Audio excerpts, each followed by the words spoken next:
Welcome. It's indisputable. I'm your host, Rashad. Richey, good to be with you. We have a lot on the agenda today. I'm going to change it up just a little bit. Ladies and gentlemen, welcome to the bullpen.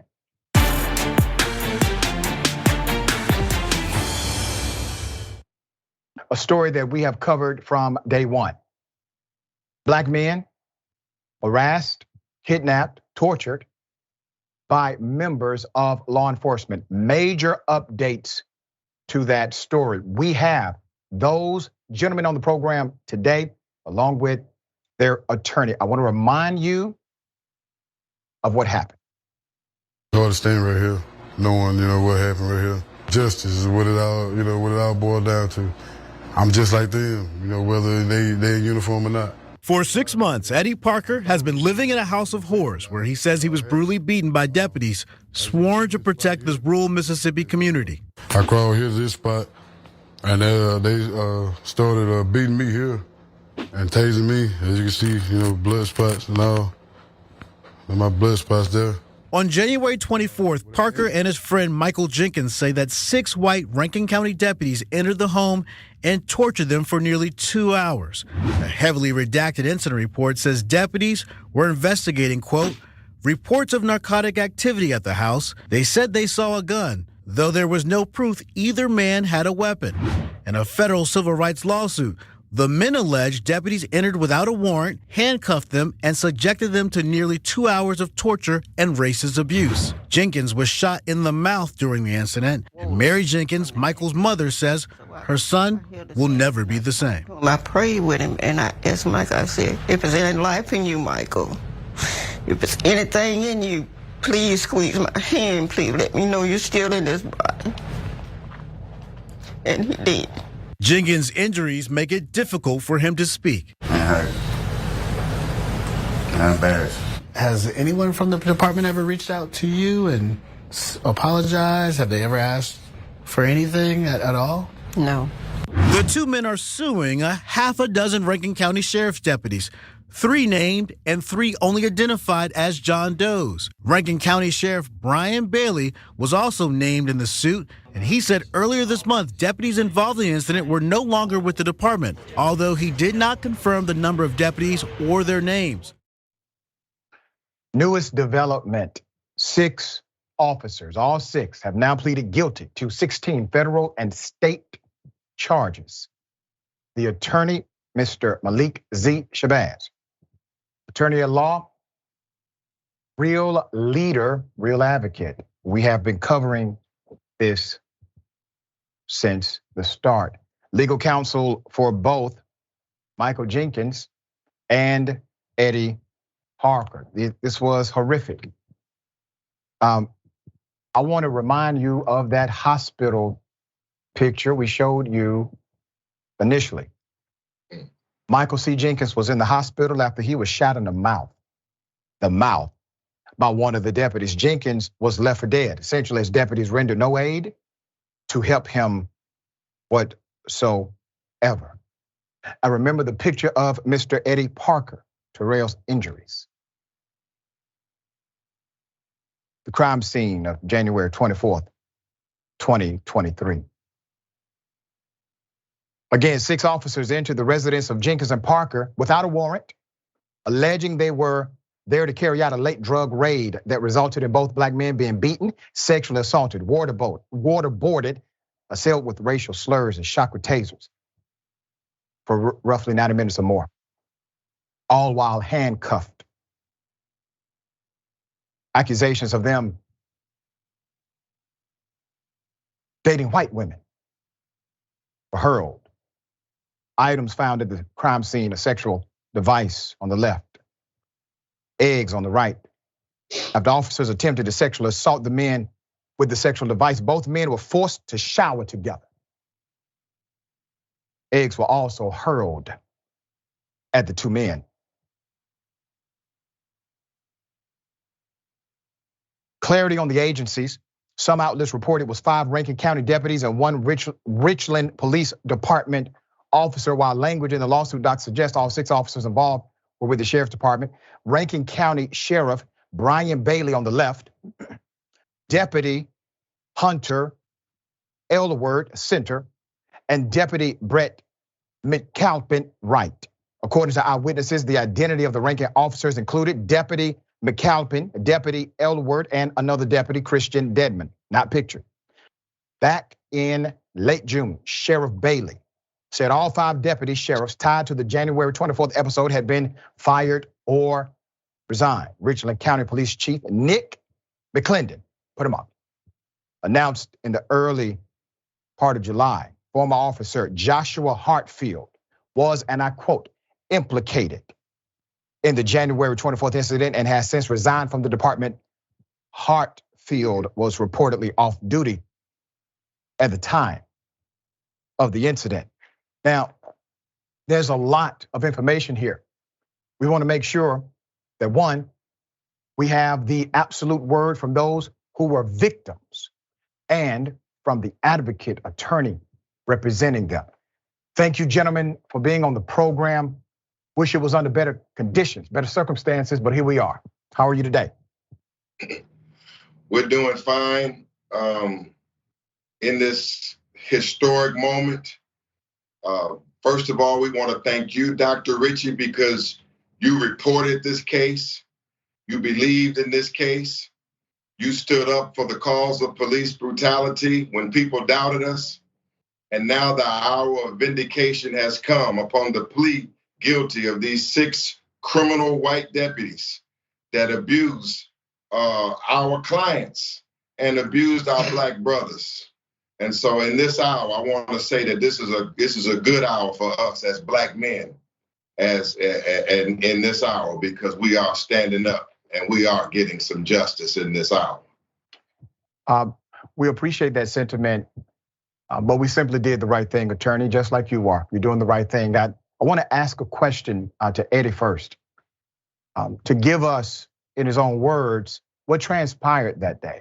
What was said? What's correct on the record? What's incorrect on the record? Okay, I gotta say one thing about this, Dr. Richey. There's a sentencing on August 14th in Rankin County for the state pleas for the deputies. And they're still sentencing ahead for these multitude of federal counts. So, brother, Mr. Eddie and we in the Department of Justice have agreed that he will not recount what happened in the House, but he's more than willing to speak to you about how he feels about what happened, the pain and suffering he's endured, how he feels and his response to the guilty verdicts and all of that. He's willing to talk, but he's not gonna go through a fact by fact of what happened because we're still in the criminal legal proceedings. I respect that, attorney. Eddie, how do you feel now? And what was your sentiment when you heard that these officers pleaded guilty for the crimes alleged? I was ecstatic. I felt vindicated, for every word, that was said as far as our, implications on what happened to us and what we went through. I felt, finally, something was coming out of it. I'm still kind of in shock, It was a battle yesterday, just thinking about, the end, coming to a near, for them being charged, and then, finally, saying, yeah, we did this to these guys, we were wrong, so, there's nowhere they can hide, no other way, other time, they can get away from just sitting back and not, saying anything like, we were just making this up, I felt, I still don't know the feeling that I feel, but I know justice is being, done. Michael, let me ask you this question, because when we saw the photo of you in the hospital, when my team and I received the information about what happened prior and that the officer shot you in the mouth, what was it like after the aftermath of this, the hospital stay, the conversations that needed to happen around why were you placed in this situation? Okay, let me say, and I want y'all to be patient with him because he has been shot in the mouth. He has continuing medical injuries. He almost lost his tongue, and he's still been traumatized by this. Yes. Go right ahead. Answer the question. It was difficult. The hardest part, the way they did my mama. You know what I'm saying? They left me for dead, and then turned around, wouldn't let my parents see me, and then guarded my room 24 hours, and just waking up, seeing them handcuffed to the bed, feet, arms. Man, it was terrible. I mean, it was terrible. I don't know. It was bad. I would imagine that even after you're in the hospital, Michael, that you are likely thinking these individuals are going to try to do something else to you. Did that sentiment ever go through your mind? Yes, sir. When I woke up, and when I first woke up, you know, my mama, she right there, I heard her say, Michael, if you can hear me squeeze my hand. I squeezed her hand, and I was waking up, and I saw her, and she stayed there probably about 5 more minutes, and they were telling her it was time for her to go. I had just woke up, you know, and right when she was getting ready to get up, and I looked over and seen the same police from the same office sitting there, and she was walking out the room, and I couldn't even say nothing to her. And I couldn't even talk to tell her what was going on. Were the same officers involved in your, let's say, guardianship or guarding the room, who were also involved in what I say, trying to kill you? No, sir. Not the same officers, but the same department. Attorney Shabazz, can you clear up the element where 2 departments are actually involved, from police to the sheriff's department? How did that happen? Where was the call or the genesis of this partnership? This is called the Rankin County Goon Squad, according to yesterday's plea. This is called the Goon Squad. The brothers and the people in the community know it as the Rankin County Death Squad. There's a Deputy Hartfield from Richland, from the Richland, Mississippi Police Department, who at this time we understand was off duty, but came to join the Rankin County Goon Squad. The other 5 deputies who pled guilty yesterday, again, their names are the shooter, Hunter Elwood, Brett McAlpin, there is Christian Deadman, there's Deputy Updike and Middleton and Hartsfield. Yeah, he joined in from another county and joined the Rankin County Goon Squad, and this was probably the worst decision that he made in his life. They have been getting away with beating Black people, white people, and violating the constitutional rights of residents of that county. Elwood took 2 pleas yesterday. He pled to these crimes and another set of crimes for discharging his firearm. You know, he goes in places and just shoots to intimidate. I mean, this sounds like the 30s or the 1800s, but it actually happened. And so Hartsfield busted. But I got to say this is the remarkable news, sir, is that to our knowledge, this is the first time that law enforcement, all of these deputies are under federal custody right now. This is the first time that law enforcement, that white police officers in Mississippi have ever been put behind bars for harming a Black person. This is history. And that is likely the reason they felt emboldened to do exactly what they were doing. No accountability, none. There was no precedent for accountability in Mississippi. Let me ask you something, Eddie. Did you know of the reputation of this particular goon squad, as Attorney Shabazz just laid out? Oh, it was known just as well as the day turns into night. Yes, it was. I'm not the only one that knew. There was a lot of people that knew. Michael, so this was a known dynamic inside of the local community. These individuals coming to your home unannounced.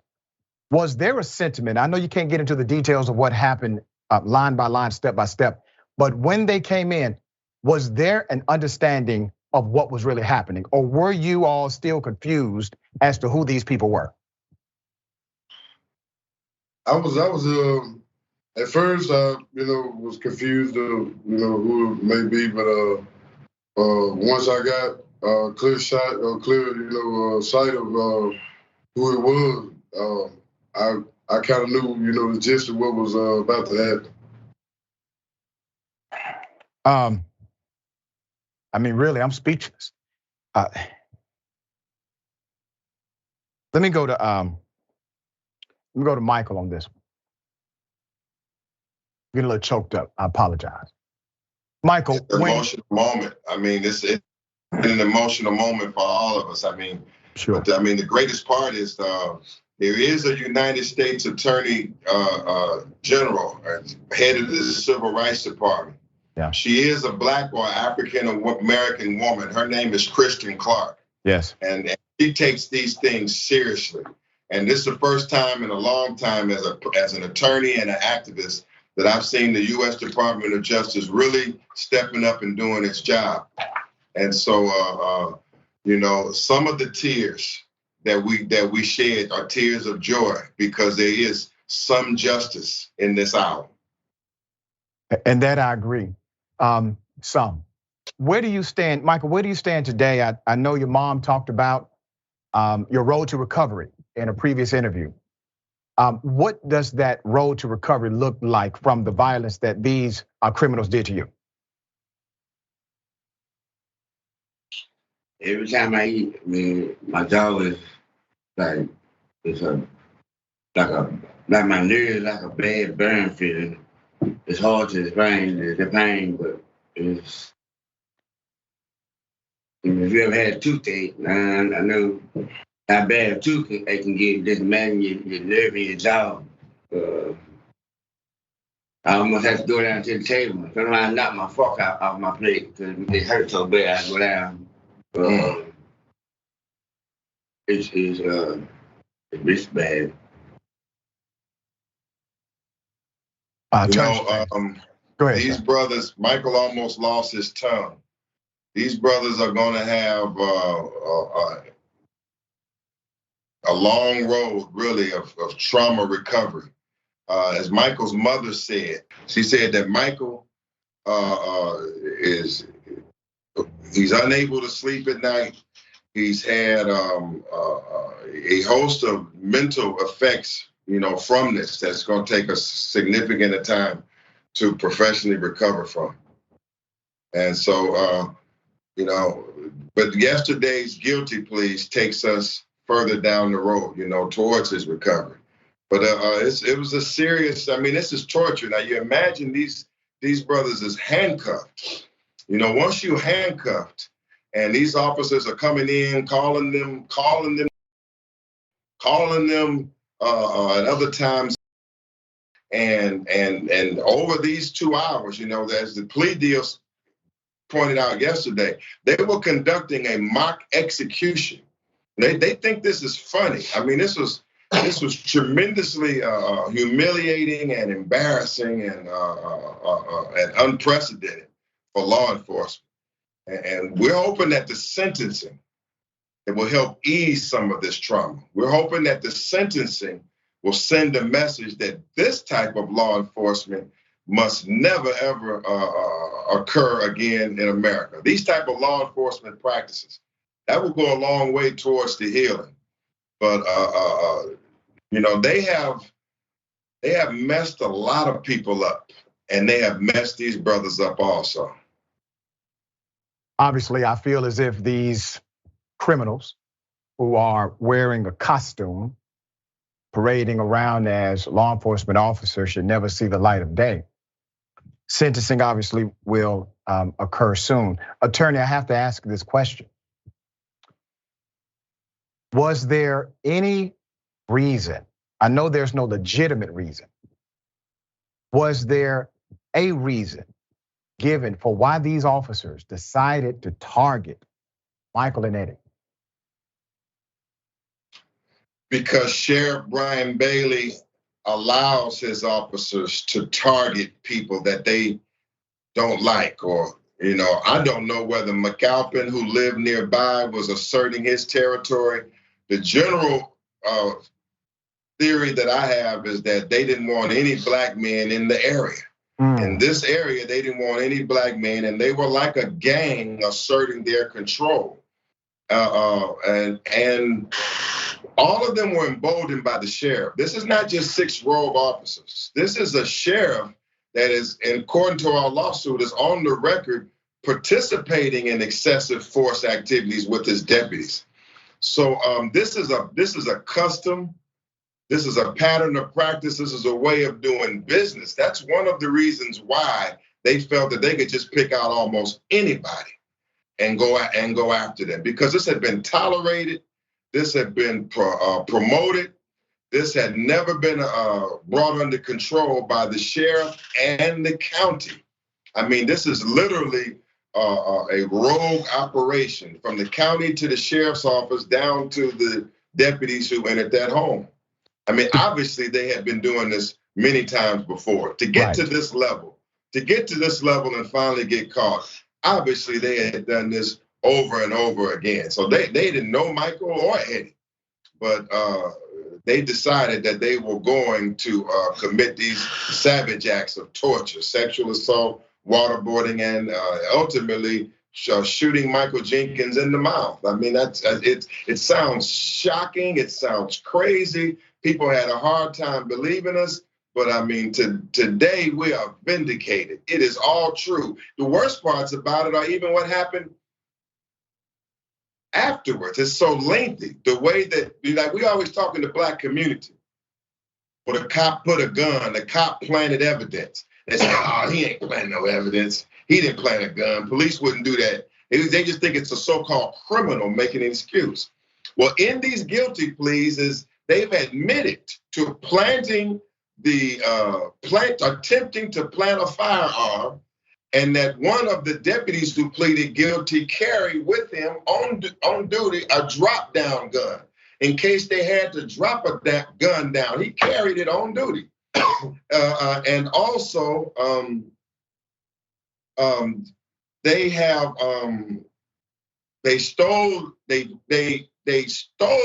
video recorder that recorded them coming in. That they admitted that they had stole the video recorder, concealed the evidence. Hunter Elwood went right to the police department, filled out an affidavit, said that Michael Jenkins had a gun and pointed it at him and notarized the statement. Elwood never would have notarized that statement and went right to the police station if he had not had a history of doing that and getting away with it. There's another case that's coming down the pike soon, same county. It's Damian Cameron. The autopsy said that Elwood, the criminal here who just pled guilty, Elwood and another associate of theirs, Luke Stickman, that these deputies who subdued Damian Cameron and he died. Well, the Mississippi State autopsy says of these ranking deputies that Damian Cameron's death was undetermined. Well, what's about to come out, doctor, is that expert forensic pathologists are about to tell you that Damian Cameron did not die from undetermined causes. He died because clearly the autopsy photos show that they were on his neck like George Floyd, and they compressed his neck so hard that his eyeballs had hemorrhaged and popped out of his skull. It's all about to come out, and it all comes from Rankin County. Attorney, your leadership, brother, your advocacy, your fearless advocacy is to be commended. I submit this to you.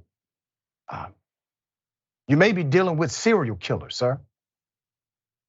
These may be serial killers who have coordinated a culture, and that culture has either been ordered or at least significantly permitted and protected.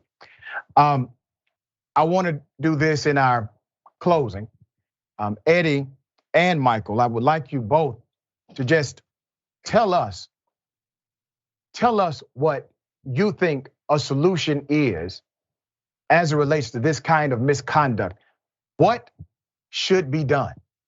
You had this experience, you're still having the experience, but what would you like to say to those who are watching this interview?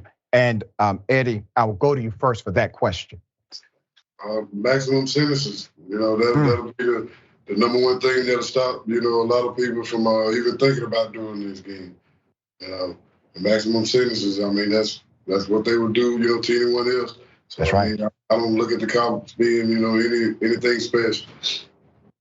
And I echo that point, and I would say because they are officers, they should be held to a higher standard Absolutely. of accountability, not lower and not the same, a higher one. And the same to you, Michael. Yeah, maximum sentences. So we're calling for that with you. Attorney, thank you. I know you got a lot of work to do. I appreciate all of you gentlemen being on the program today. I know it's not easy to recount any of this stuff. Attorney, keep us updated. Let us know what we can do to be an advocate for justice with you. Brother, you've been out front with us, and we have you have the inside connect with us. We honor you. Thank you for being a pioneer and a stand-up reporter and brother. We thank you. Sentiment, thank you. Sentiment shared. I appreciate you all. All right, we got more on the other side. It's indisputable. Stick and stay.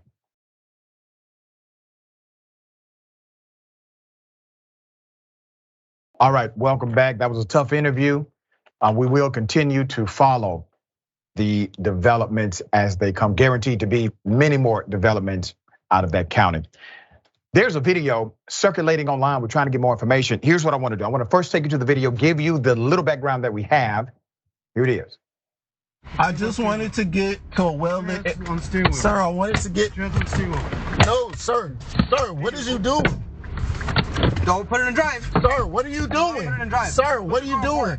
Why are you in my car? Why are you in my car? Why are you in my car? I didn't do anything, did I? No. Hands up.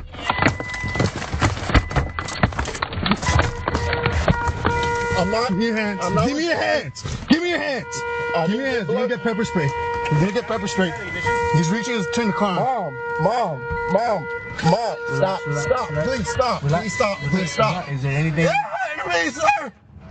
You're hurting me. My hands on your chin. Oh man, Chester. You're attempting to turn on the vehicle. No, I'm not. Stop playing. Stop playing. No, I am not. Step out, sir. I'm at the mobile Sir, station. you need to step out. Step out. A mobile, right around. Right your routes. Step out. No, don't hang on my phone. Sir, stop resisting. Don't hang on my phone. Sir, don't worry about that. Stop resisting, sir. Step out. I'm not resisting. Okay, step out with my I'm partner. not resisting. Step out. I'm not resisting. Step out. Step You out get of the pepper sprayed. Sir, please stop. Sir, please stop. Get out. Sir, please stop. Get him out. Sir, please stop. Get out. Sir, please stop. Okay, I'm going to get out. Get out of the car. Here's what I want to do. I want to put a picture up first and give you the information that we currently have. This is a music producer, according to the person who posted this, named Jug. All right.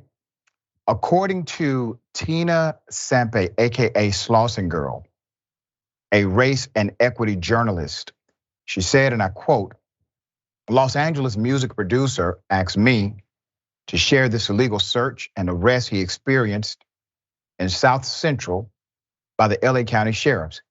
He is currently seeking legal representation.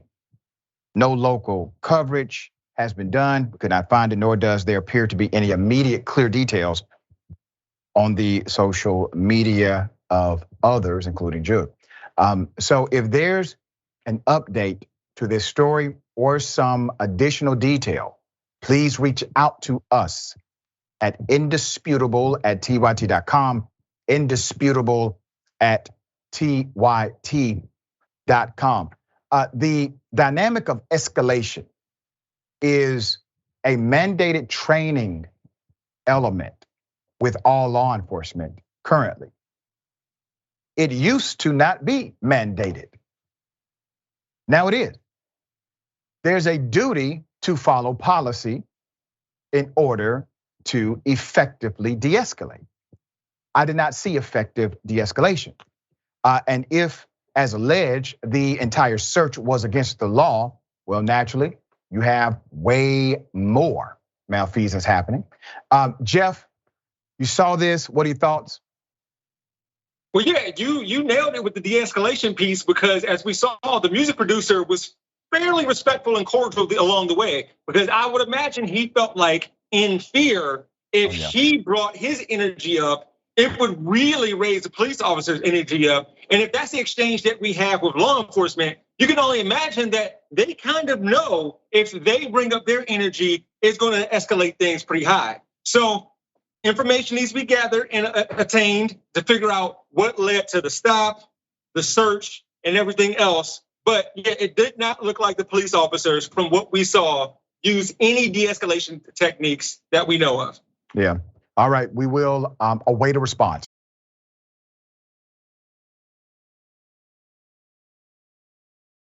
Young lady goes to a Popeyes restaurant. There's something wrong with the order. She makes a request for the staff to make it right. And then she is, according to the allegation, attacked. Here's the picture. They ripped out her hair, okay? They ripped out her hair.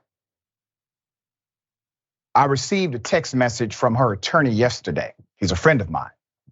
Attorneys representing a Metro Atlanta woman plan to file a lawsuit against a local Popeyes for an alleged assault in the restaurant's drive-through.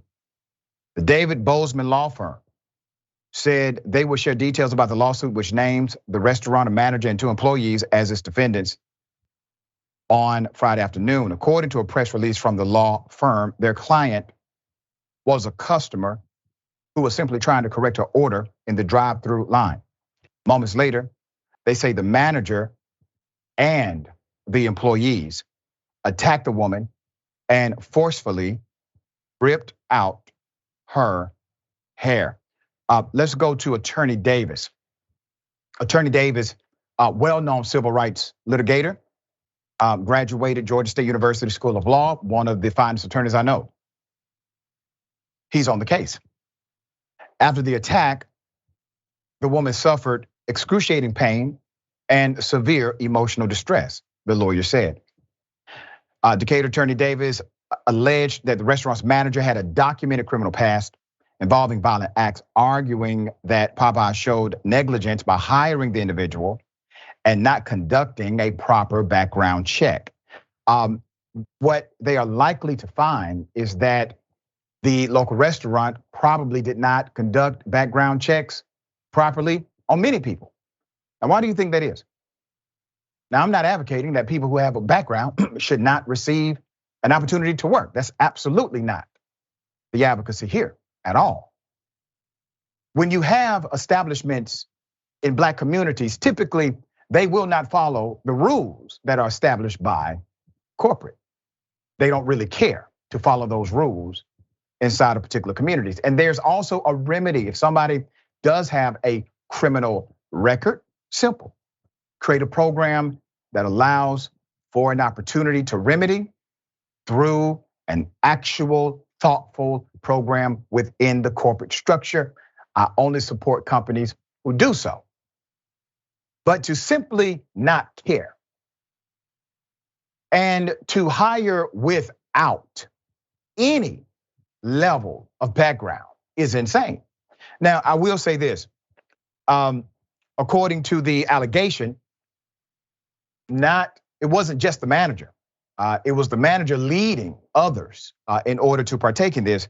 The incident is an outrageous example, according to the narrative, of Popeyes' failure to prioritize customer safety and well-being, Davis said in a statement, and I concur. By hiring a manager with a history of violence, Popeyes exhibited a reckless disregard for the safety of their patrons. It's called negligent hire is what it's called. The manager and 2 employees exited Popeyes and violently attacked her inside of her vehicle. They went into a car to do so. We are resolute in our commitment to holding the restaurant accountable for their actions and seeking justice for our client. The attorneys will share more details at the press conference. Now, that press conference did update just a couple of factors, but nothing that changes the sentiment of the original press release from the office. They are filing, obviously, the lawsuit. They're moving forward. these are the dynamics inside of communities that happen to be communities of color on a regular basis. Luckily, in this case, there's a civil rights attorney who was alerted to what happened. And he understands this from the perspective of systemic rather than simply an individual's action. He knows that the negligence of the corporation, of the company itself, is what led to this cause and effect dynamic you see before you. And so he's attacking civilly the corporation. Now, that corporate structure, I guarantee you, will now adhere to the rules and policies that are placed for the sake of the consumer. All right, dear brother, what are your thoughts? Yeah, you mentioned the cause and effect dynamic, and I want to touch on that a little bit because the manager, I would imagine, led this thing where they left the restaurant in order to get out of the car. So I would imagine the two employees wouldn't have done what they done had it not been for the leadership or lack thereof of the manager. So that's where the failure is, and that's where the negligence it lies in as we move forward and try to figure out what happened here. Yep. All right, updates soon to follow.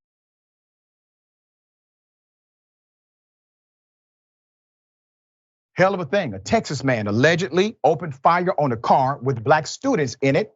What about the accountability? None. Let me take you to the video. Here it is. About 9 shots fired at this vehicle. There's even a bullet in one of these tires.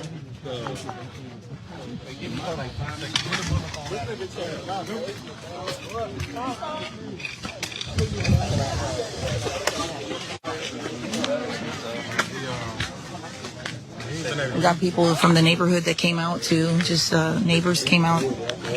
But that's one bullet hole. That's from when he was coming into the cul-de-sac. That's the one shot that was fired. And then underneath this light, when they passed through, there were more shots fired. There were 3 guys in this vehicle, 3 young men. I think 18, 19, 20 years old, around that age. 19, 20, and 20 years old. That's not right. What are your thoughts, Candace? Just like I said, his complexion is his protection. And, the whole process of handling this investigation was not done right at all. Because, one, when you have something like this, you're supposed to do the residue check. You're supposed to ask them to bring those weapons out. They were supposed to charge that man. That man was supposed to be charged, and he wasn't. Yeah. Because if he was black or Hispanic, he would have been charged. Harris County, Texas. Harris County police refuse to charge. Put up the picture of the carnage done to the vehicle.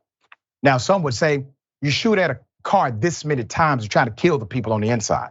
Harris County officials have declined to press charges after someone shot at a car occupied by 3 black college students nearly a dozen times as they were searching for parking in a residential community for a party they were attending. Let me give you background to this community shooting. On July 28th, county deputies were called to a neighborhood in Spring, Texas, after someone made a noise complaint about a party at one of the houses. When the units arrived, they were flagged down by Tavares White, who told them someone opened fire on his vehicle. White said he thought the sounds around his car at the same time of the shooting were from a burst tire before he spotted someone standing under a light pole, pointing a gun at his car and firing.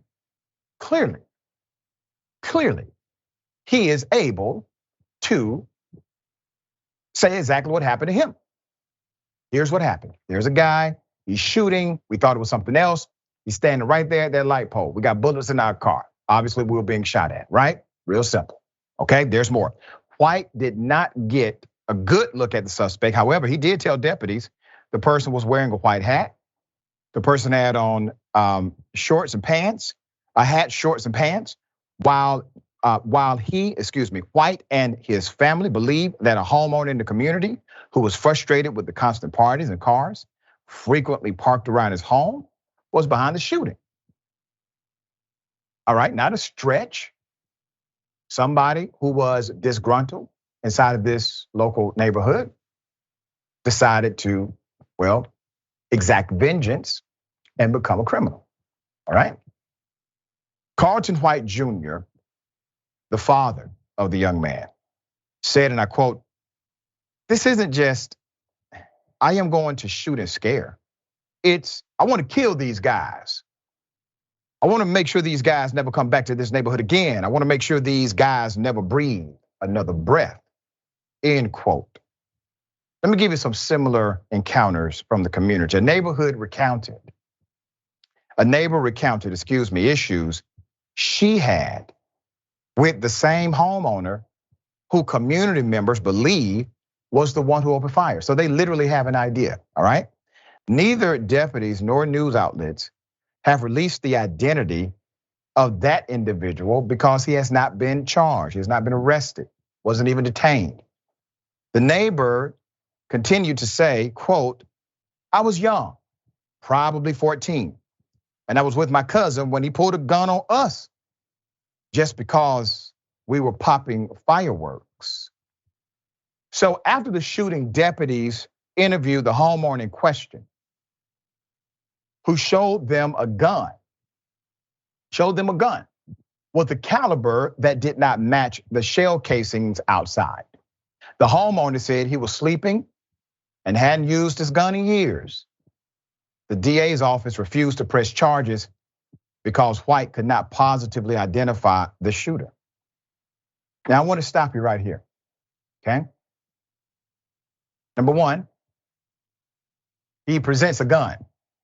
Now, if he's a shooter, he's not going to present the gun that he shot, okay? Number two, there was no, residue test to see if he had gunpowder on his clothes, his hands, nothing. You know, these things are simple. As a matter of fact, I know many who would have just posed the question, well, do you mind if we go ahead and just check you to eliminate you as a suspect, check you, see if you got some gun residue in your hand? We got a kid right in the car. You see, if he would have said, no, I'm not gonna let you do that, well, obviously that would create a level of suspicion, okay? Because you just said you have not shot a gun in a very long time, all right? Did the officer, the detective, the investigator, did they pose that question? According to the narrative, no.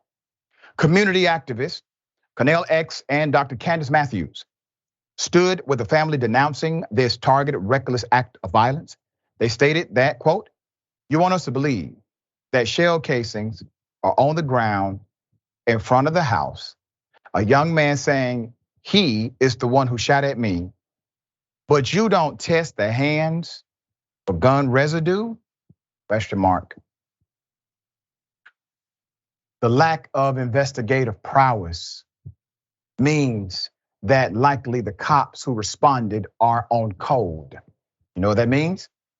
That means that they understand what the other person did, and the other person understands that the officer understands what happened. And both of them are okay with that understanding. So no investigation. None. All right. We're going to continue to shed light on this story until an exhaustive investigation is done. If anyone knows the name of the individual, I am not law enforcement and I'm not your local damn news. I will release the name. Give me the name of the person. All right. Jeff, thoughts? Those definitely were warning shots. Warning shots go in the air, as stupid as that is. With that being said, I guess we're supposed to leave that Ralph Garrow, who was shot after ringing the wrong doorbell, Heather Roth and Peyton Washington shot after getting into the wrong car, Kaylin Gillis killed after turning into the wrong driveway. Those weren't warning shots either. We know what the aim literally and figuratively was in this situation. Yep. All right. Hopefully, we will have an update once someone contacts us at Indisputable. Once again, you can email the team directly, indisputable@tyt.com. We got more on the other side. It's Indisputable. Stick and stay.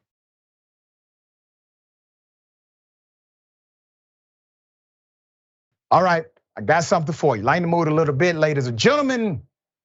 I wish a Karen would. You want to call the police on them for having a barbecue on a Sunday. I feel free! Back off! I'm going to tell them there's an African-American man threatening my life. You don't like it? What did you just say to me? You're not human. There's only two genders. Say it again. Say it for all the people to hear. Oh. Say it again.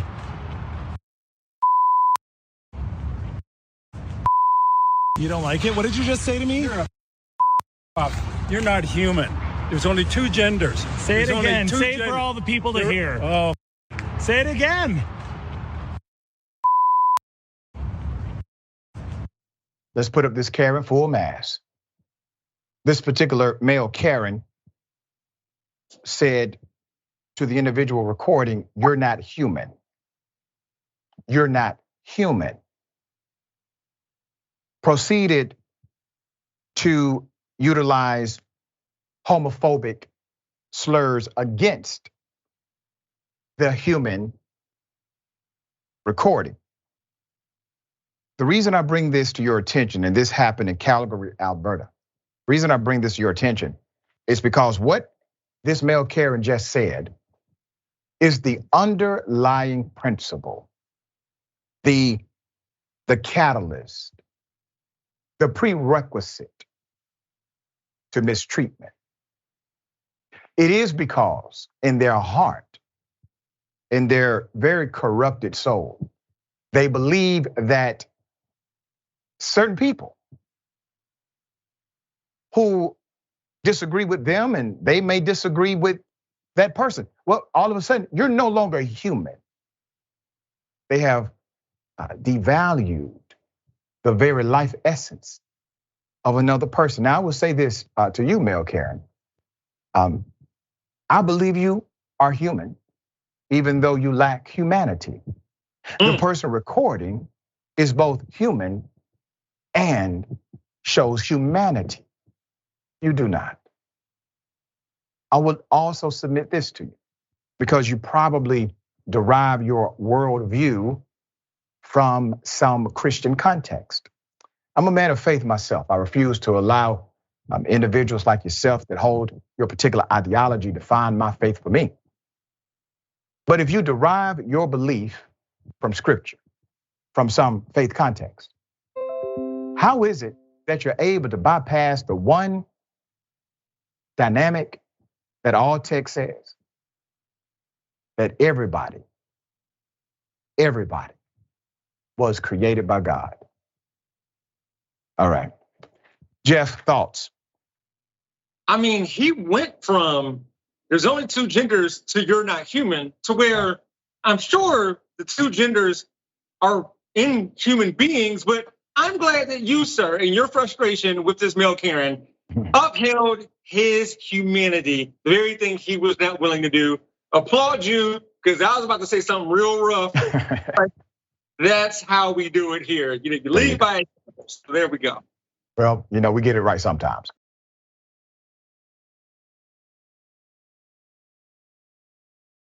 University supervisor, according to the allegation, called someone a runaway slave, made life very difficult. Put her up for a mask. Seems as if the story is corroborated. San Francisco State University advisor claims Confederacy-obsessed supervisor referred to him as a runaway slave and harassed him at work. This is a saga. A black man is taking legal action after claiming that he was harassed and racially discriminated against by his own supervisor. Her name, Karen. I kid you not. Karen Rubin is her name.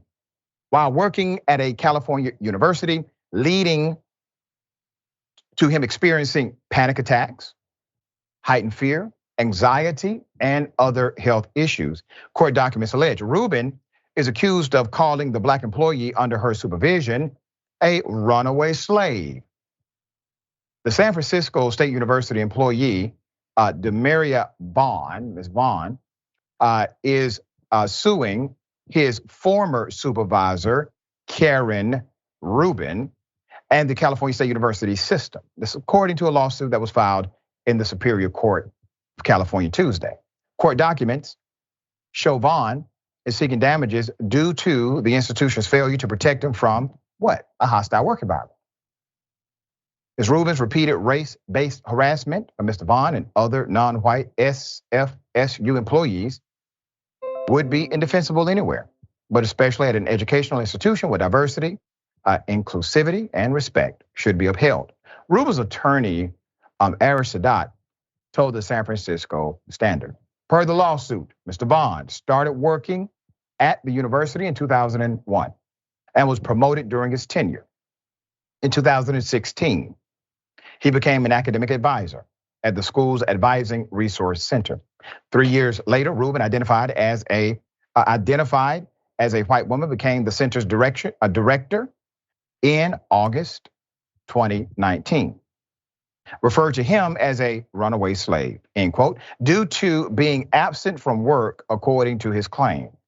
Mr. Vaughn reported Rubin's remarks to a professor at the school who alleged that Rubin had a portrait of Confederate General Robert E. Lee displayed in her office, per the lawsuit. In the months afterward, Mr. Vaughn continued to address Rubin's actions and racist comments directed at her employees, the suit says, but she brushed it off. The lawsuit also alleges that Rubin began telling Vaughn to check in with her upon arrival to work, but his colleagues were not given that requirement. Vaughn repeatedly tried to report his and his colleagues' experiences, the runaway slave comment, but no action was taken, the complaint claims.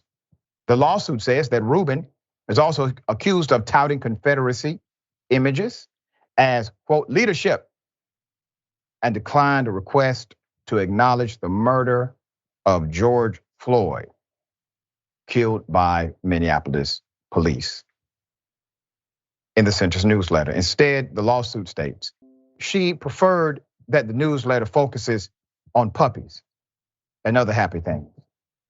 Yet, she was able to make space for a fun fact and iced tea preferences in relation to the Mason-Dixon line.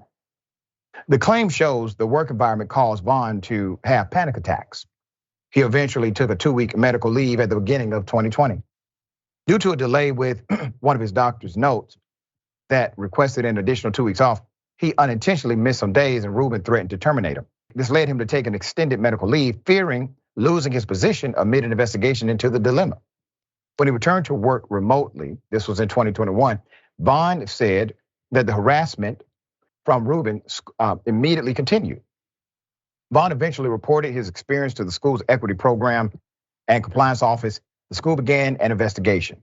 The probe, which started in July 2021 and ended months later in May of 2022, concluded that Ms. Rubin, in fact, harassed Mr. Vaughn based on his race. They agreed. However, she was still able to hold her position until she resigned when she felt like it months later. There's more. In a statement to the Daily Beast, the university called the allegations unacceptable and emphasized that it is, quote, committed to fostering a safe and inclusive place to work and study. These allegations were immediately and fully investigated by an outside investigator pursuant to CSU's non-discrimination policy. The administrator resigned from her position shortly before the investigation was finalized and before any personnel action could be taken. The statement continued. The university also took immediate steps to remediate the workplace environment while the investigation was ongoing. Had the administrator not resigned, the university would have terminated her. Oh, that's what you would have done? You could have done it when you knew that she was racist. You could have did it then. The culture around this woman based on the narrative is clear. More than one person experienced racism from this individual. And here's the thing, I'm a university professor, all right? So I understand some of the rules. There is no right to carry a Confederate soldier's picture in your office. None, doesn't exist. When that move happened and it made, let's just say, some folks uncomfortable, why did you not address that? See, You allow the culture to permeate. Who in the hell walks into a diverse institution with a picture of a representation of enslavement? All right, dear brother, thoughts? And I want to clarify, just in case anybody was wondering, why walking into someone's office and seeing a Confederate anything, it makes them uncomfortable. The Confederacy are traitors. They left this country, then attacked this country for the sake of enslaving Black people. Do not come to us about states' rights or anything else. That's what it's there for. I don't know why its legacy is lasting this long. Well, the Daughters of the Confederacy, yes. But it has nothing to do with anything other than hatred and bigotry. That's what it is. That's what makes Black people and other people of color uncomfortable. It should make her uncomfortable as well. Yeah, well, she was what we would call hyper aggressive racist. All right, we got more on the other side. It's indisputable, stick and stay.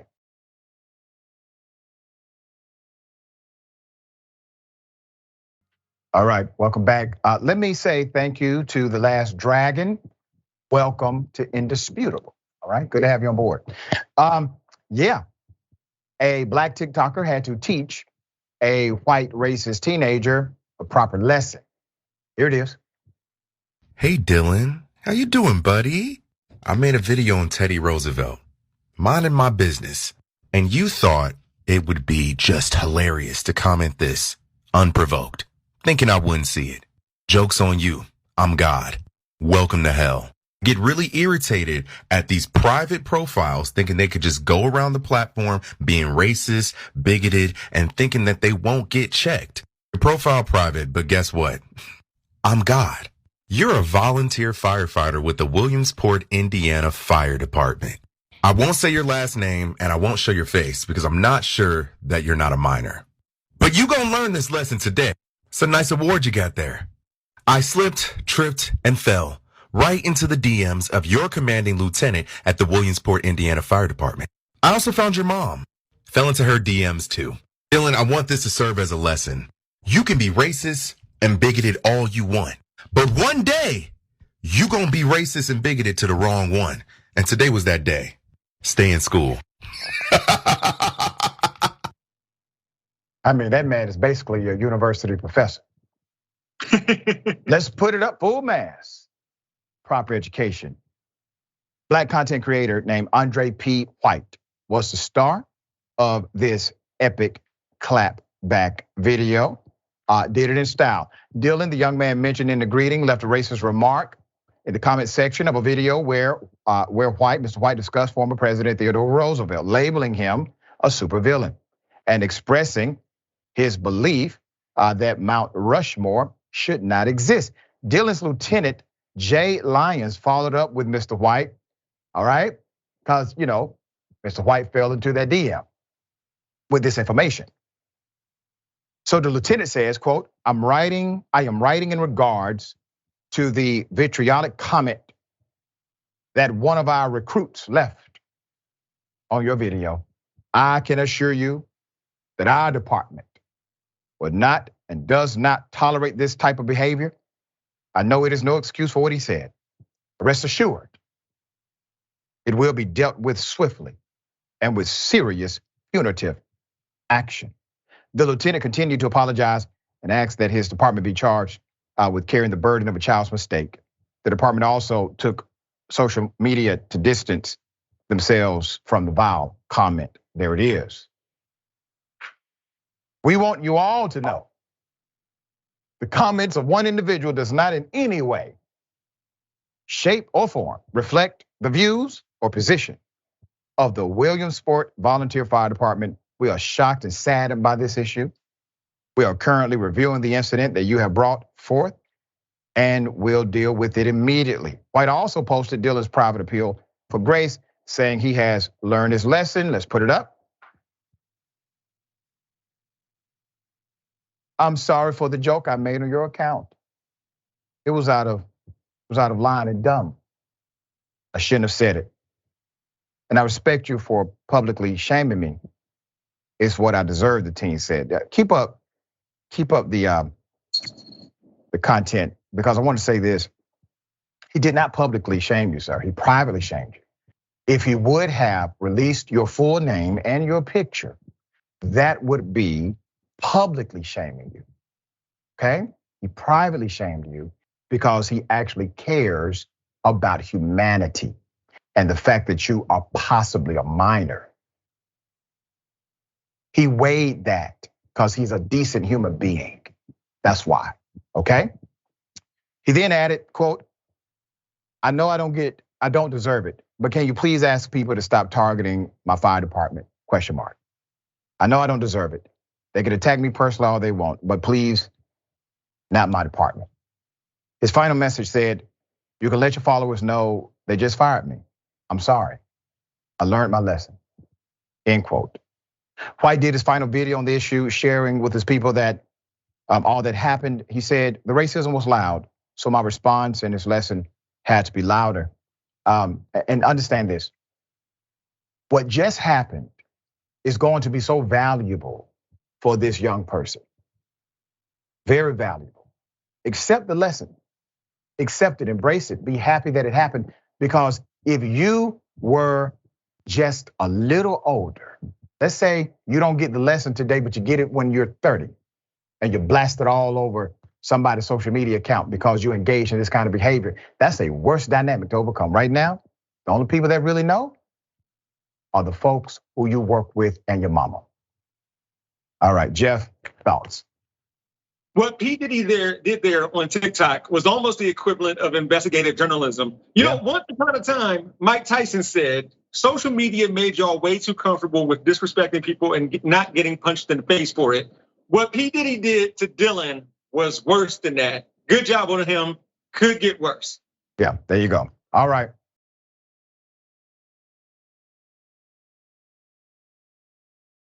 So you have a cop that basically brutalizes a man, hits him 18 times, has no justification. He gets found not guilty. I want you to go to the video. Here it is. I haven't done nothing. Give me your hand. Give me. Give me your hand. Give me.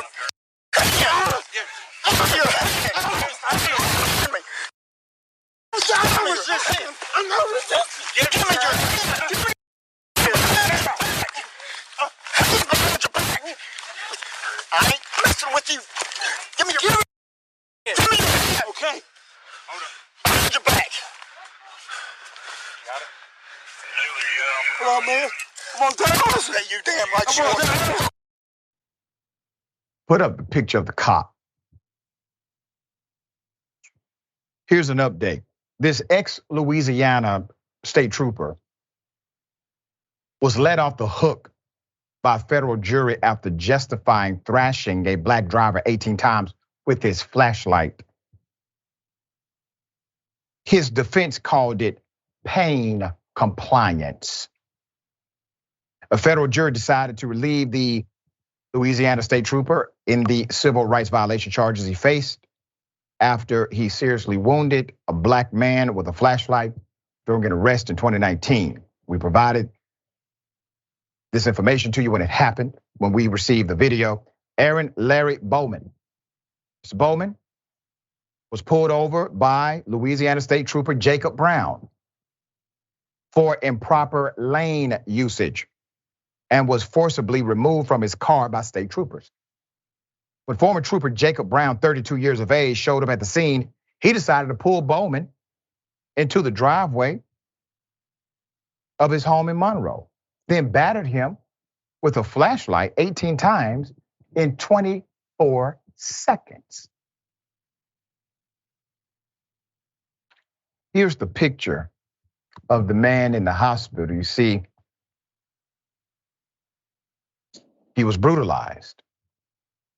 It took state police nearly 2 years to investigate the attack, and they only launched a probe after Bowman filed a civil rights lawsuit. Investigators described Brown's actions as excessive and unjustifiable and noted that he failed to report the use of force to his bosses and intentionally mislabeled his body camera footage. Why would he do all of that? That's That's called evidence of a guilty conscience. It was covering it up. Brown was ultimately indicted by a grand jury for civil rights violations and was charged with 1 count of deprivation of rights under color of law. To defend his actions, he called the beating pain compliance, referring to a variety of pain-inducing techniques available to officers to persuade an uncooperative arrestee to comply with their demands. It's an insane pleading. It only took 3 days. It's an insane defense. It only took 3 days for jurors to find Brown not guilty. This is not the officer's only instance of brutality, right?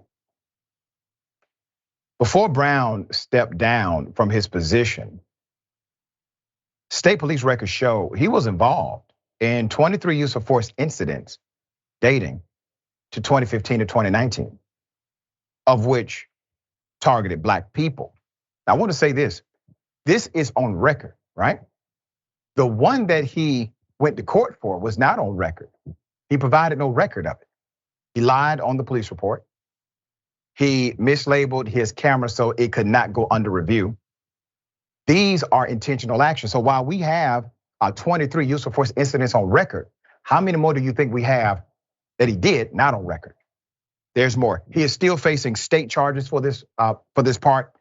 His part in another violent arrest, another Black motorist that he bragged about in a group chat after or with other troopers, stating, quote, "It warms my heart knowing we could educate that young man," end quote. Why is it that law enforcement attracts this kind of psychology? Why? You have to ask yourself that question. Because I guarantee you go to any other job, all right? Go to City Hall, go to a restaurant, go to a construction site. You would not find this level of psychological violence. It's insane. There's something obviously significantly corrupt in the culture to where it literally attracts psychopaths. All right, dear brother, thoughts here. As I was reading about this story, I noted that it took state police nearly 2 years to investigate the attack, and they only launched a probe after Bowman, the victim, filed a civil rights lawsuit. And the first thing that came to mind was, when I see this video, are they only going to bring about consequences and repercussions to the officer because we see the video? As in, when the police see it and they don't have to report it or make it public, it's all good. But when they know the public's going to see it, that's when they get expedient with firing someone or just bringing about some kind of consequence. Tired of that. This is gross. And so I'm glad something is happening. There you go. All right, we'll see what happens with this additional case, all right?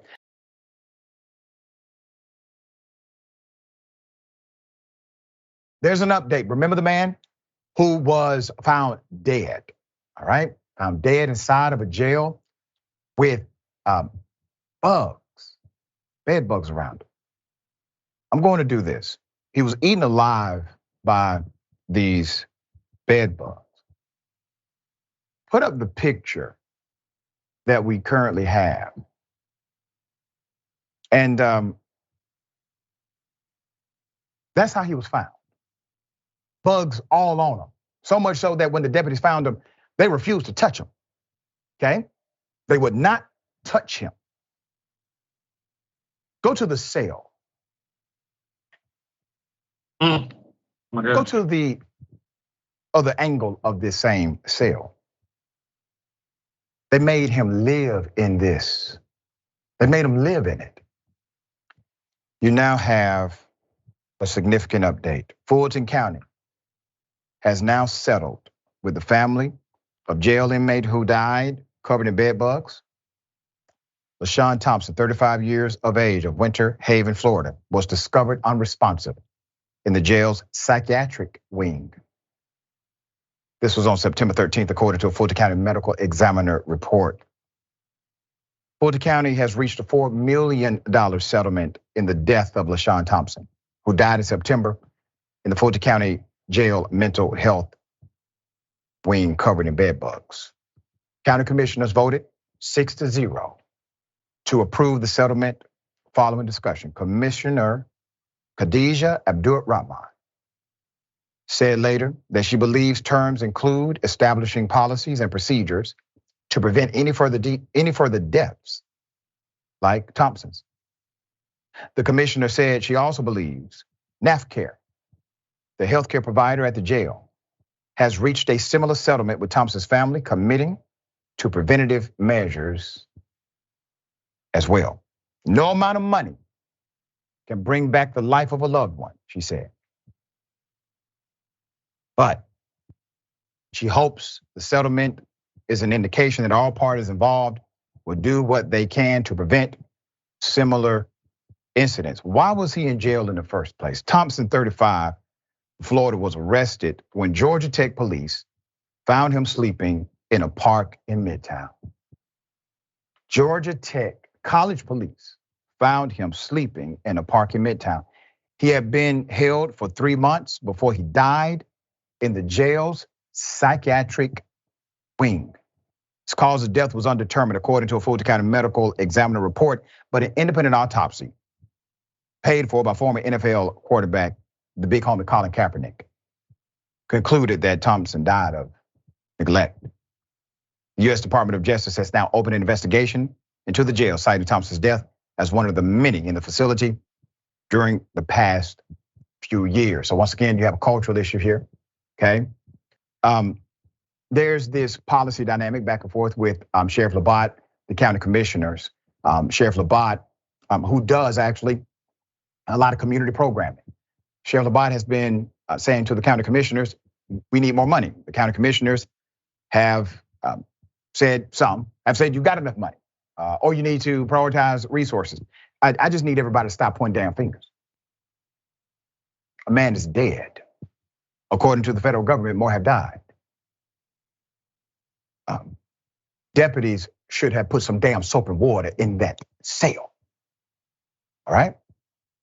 So at this point, obviously the family has received this was a swift settlement because the incident happened relatively not too long ago. But none of this money brings back anybody from the dead. Those memories have now been summarized because of this negligence. But there's a cause and effect that must be addressed. Why would Georgia Tech police take a man who's simply sleeping to jail? That's because the city does not invest in a homeless or unsheltered facility to assist individuals who are having a difficult time. Nor is there massive infrastructure funding for mental health care in the United States of America, definitely not contextualized through the state of Georgia to come down to the Atlanta metropolitan area. You cannot talk about what happened to him without the cause and effect of the policies that landed him in that facility. There is enough blame to go around. But this is what politicians are supposed to fix. This is the work of legislative prowess. This is how you get from problem to remedy. But instead, we'd rather have frivolous arguments, distractions, red meat debates, while people are dying because of policies that are adverse to the protection and the progress of life. Jeff, thoughts? Imagine what it would have been like had that $4 million been invested in healthcare or homeless infrastructure on the front end instead of having to pay it in a settlement on the back end, which, by the way, that settlement is coming out of the pockets of probably taxpayers. So there's no incentive for the politicians or the prison industrial complex to do anything about this moving forward. Very well said. All right. Always a pleasure, dear brother, having you on the program. Tell people how they can follow you, check out your great work. Yeah, you can catch me on Rebel HQ every day of the week. I have a YouTube channel called We Gonna Be All Right, and catch me in Rolling Out Magazine very, very soon. It is coming, dear brother. Very proud to have you on board. All right. Remember, take care of yourself, take care of each other, take care of the planet. Remember, the truth is always indisputable.